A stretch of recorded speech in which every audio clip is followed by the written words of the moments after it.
Welcome to Pallavi TV. బెంగాల్లో కీలక రాజకీయ పరిణామాలు చోటు చేసుకుంటున్నాయి. మనం మహారాష్ట్రలో చూసినాం కదా, శివసేన రెండుగా విడిపోయింది.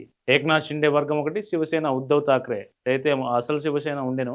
సో శివసేన నుంచి బయటకు వచ్చినటువంటి ఎప్పుడైతే మహావికాస్ అఘాడీతో శివసేన పొత్తు కుదుర్చుకొని ప్రభుత్వం ఏర్పాటు చేసిందో, అప్పుడే ఏక్నాథ్ షిండే నేతృత్వంలోని ఎమ్మెల్యేలంతా 2/3 మెజారిటీ మాకే ఉంది, అసలు శివసేన పార్టీ మాది అని ఎన్నికల కమిషన్ దగ్గర వెళ్ళడం, దాని మీద సుప్రీంకోర్టు మీద కేసులు కావడం. సో ఇదంతా జరిగిందే. ఆ తర్వాత శివసేన రెండుగా విడిపోయింది. ఇప్పుడు శివసేన సో ఉద్ధవ్ ఠాక్రే శివసేన ఒకటి యూబీటీ, శివసేన యూబీటీ ఒకవైపు, శివసేన ఒకవైపు ఏక్నాథ్ షిండే నేతృత్వంలో. సో మహారాష్ట్రలో శివసేన ఎట్లా విడిపోయిందో ఇప్పుడు బెంగాల్లో కూడా అట్లే టీఎంసీ విడిపోయే ప్రమాదం ఉన్నట్లు నిపుణులంతా అంచనా వేస్తూ ఉన్నారు. టీఎంసీ ఎందుకు విడిపోతుంది? మమతా బెనర్జీ 3 టర్ముల పాటు ఏకఛత్రాధిపత్యం చేసిన మమతా బెనర్జీకి ఎందుకు ఈ పరిస్థితి వచ్చింది? మమతా బెనర్జీ నాయకత్వాన్ని అక్కడ ఎమ్మెల్యేలు ఎందుకు ఒప్పుకోలేకపోతా ఉన్నారు? సో ఏం జరుగుతుంది టీఎంసీలో, పశ్చిమ బెంగాల్లో ఏం జరుగుతుంది, అక్కడ రాజకీయ పరిణామాలు ఏంటనేది ఈ వీడియోలో చూద్దాం. సో ఫస్ట్ ఆఫ్ ఆల్ మనం మాట్లాడుకోవాల్సిన విషయం ఏంటంటే, పశ్చిమ బెంగాల్లో 206 పైగా సీట్లు సాధించి బీజేపీ ప్రభుత్వం ఏర్పాటు చేసింది.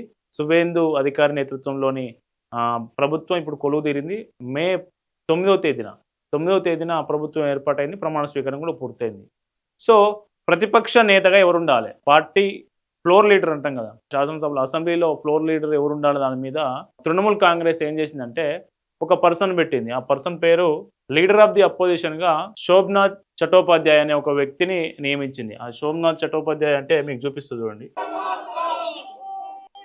సో ఇతన్ని పెట్టింది. ఈయన పేరు శోభనాథ్ చటోపాధ్యాయ, పార్టీలో సీనియర్ లీడర్. సో ఎప్పుడైతే ఇతని పేరు ప్రతిపాదిస్తూ 70 మంది ఎమ్మెల్యేల సంతకాలతో స్పీకర్కు లెటర్ పంపింది టీఎంసీ. సో ఈయనే మాకు లీడర్ ఆఫ్ ది అపోజిషన్, మా టీఎంసీకి లీడర్ ఆఫ్ ది అపోజిషన్ ఈయనే అని లేఖ పంపించింది. ఎప్పుడు ఇది? మే 19వ తేదీన. సో ఆ లేఖ వెళ్ళింది స్పీకర్కి వెళ్ళిన తర్వాత ఇందులో 70 మంది ఎమ్మెల్యేలు కింద సంతకాలు పెట్టి ఆమోదం తెలిపినట్లుగా ఉన్న దాంట్లో మా ఇద్దరి పేర్లు, మా ఇద్దరి సంతకాలు ఫోర్జరీ చేశారు, ఇవి మేము పెట్టిన సంతకాలు కాదని ఒక ఇద్దరు, ఇక్కడ కనబడుతున్న ఇద్దరు ఉన్నారు కదా, సందీపన్ సాహా, రితబ్రత. సో వీళ్ళిద్దరు ఏం చేశారంటే ఆ సంతకాలు మాయి కావు, మా ఫోర్జరీ చేశారని వీళ్ళు అసెంబ్లీ స్పీకర్కు ఫిర్యాదు చేశారు.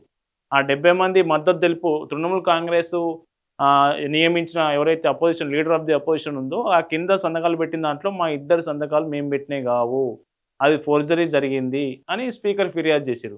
స్పీకర్ ఫిర్యాదు చేయగానే స్పీకర్ ఏం చేసిండు, చూసిండు. ఎప్పుడైతే ప్రమాణ స్వీకారం చేసినప్పుడు వాళ్ళు పెట్టిన సంతకాలకు ఇప్పుడు ఈ లేఖలో ఉన్న సంతకాలకు డిఫరెన్స్ కనిపించింది స్పీకర్కు డిఫరెన్స్ కనిపించగానే ఈ ఫిర్యాదు మేరకు పోలీసులు కేసు నమోదు చేశారు.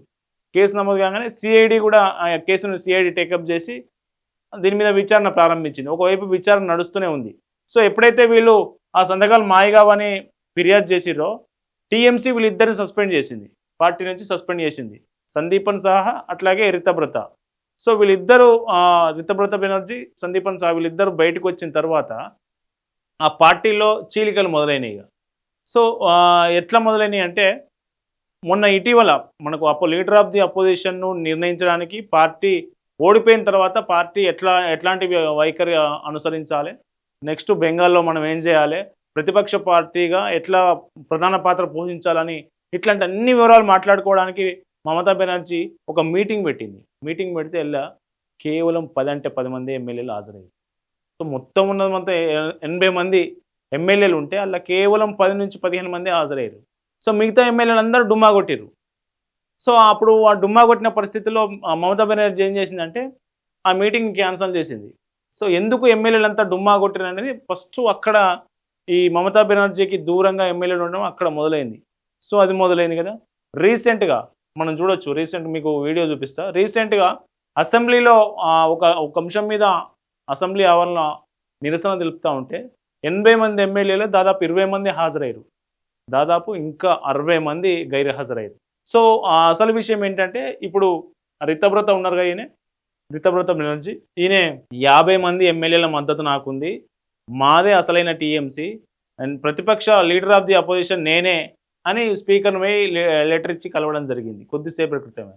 సో మొత్తానికి టీఎంసీలో చీలిక మొదలైంది.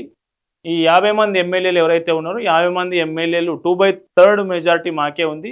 TMC Trinamool Congress, all India Trinamool Congress ఆ పార్టీ మాదే అని వీళ్ళు ఎన్నికల కమిషన్ దగ్గరికి కూడా వెళ్ళి ఈ పార్టీని వీళ్ళే క్లెయిమ్ చేసుకునే అవకాశం ఉన్నట్లు మనకు అక్కడ రాజకీయ వాతావరణం కనిపిస్తూ ఉంది. ఇటీవల చేసిన ప్రొటెస్టుకు ఎంతమంది ఎమ్మెల్యేలు హాజరయ్యారో మనం చూడొచ్చు ఒకసారి.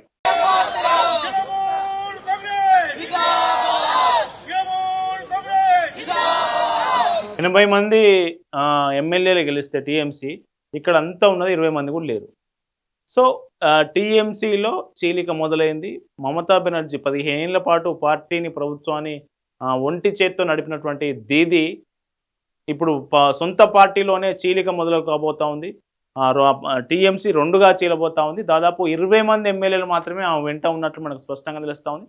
దాదాపు 40 నుంచి 50 మంది ఎమ్మెల్యేలు, 60 మంది ఎమ్మెల్యేలు ఇటు వేరుగా సొంత కుంపటి పెట్టే అవకాశం కనిపిస్తూ ఉంది. శివసేన ఎట్లయితే శివసేన యూబీటీ శివసేనగా విడిపోయిందో ఏక్నాథ్ షిండే, అట్లాగే ఉద్ధవ్ ఠాక్రే, టీఎంసీ కూడా అదే పద్ధతిలో విడిపోయే అవకాశం ఉన్నట్లు మనకు స్పష్టంగా కనిపిస్తూ ఉంది. ఎమ్మెల్యేల మద్దతు మొత్తం అటువైపే ఉంది. సో అసెంబ్లీ పరిస్థితి ఇట్లా ఉంటే పార్లమెంటు పరిస్థితి కూడా ఇంకా వేరే విధంగా ఉంది. దాదాపు 15 మంది ఎంపీలు ప్రెజర్ చేస్తూ ఉన్నారు బీజేపీ రాష్ట్ర నాయకత్వాన్ని.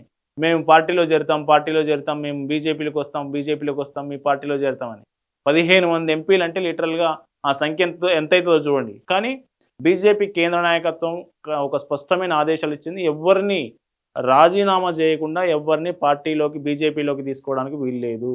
వాళ్ళకి పార్టీలోకి ఒకవైపు వస్తాన్నా కానీ వాళ్ళ నేపథ్యం, ఇన్ని రోజులు వాళ్ళు చేసిన అరాచకాలు, వాళ్ళకి సంబంధించినటువంటి ప్రజలు వాళ్ళ మీద ఉన్నటువంటి అభిప్రాయం, వీటన్నిటిని పరిగణలోకి తీసుకోవాల్సి ఉంటుంది. కాబట్టి మీరు తొందరపడి ఎవరిని చేర్చుకోవద్దు, బీజేపీలో చేర్చుకునే ఆస్కారమే లేదని చాలా స్పష్టంగా కఠినమైన నిబంధనలు వీళ్ళకు విధించి చెప్పింది. కాబట్టి వీళ్ళు కూడా ఏం చేయలేకపోతున్నారు. రాష్ట్ర నాయకత్వం మీద 15 మంది ఎంపీలు నన్ను వచ్చి అడిగారని ఇప్పుడు రాష్ట్ర సీనియర్ నాయకుడే మీడియా ముందు నిన్న మాట్లాడిన పరిస్థితి.